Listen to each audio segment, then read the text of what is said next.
यावर्षी संक्रांती आणि एकादशी एकाच दिवशी आल्यामुळे अनेकांच्या मनात प्रश्न आहे की संक्रांतीच्या दिवशी अग्नीमध्ये घास टाकायचा की नाही.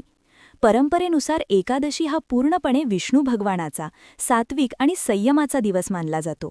या दिवशी श्राद्ध, पितृकार्य किंवा बाधा निवारणाशी संबंधित कोणतेही कर्म टाळले जाते. संक्रांतीला अग्नीमध्ये जो घास टाकला जातो तो दैत्यासाठी नसून देवतेला अर्पण म्हणूनच असतो. लोकबोलीत त्याला देत्याचा घास असे म्हटले जात असले तरी त्याचा अर्थ वाईट शक्तींना अन्न देणे असा नाही. अग्नी हा देवतांचा दूत मानला जातो आणि हा घास देवतेला साक्ष ठेवून घरावर, कुटुंबावर कोणतीही बाधा येऊ नये या भावनेने अर्पण केला जातो.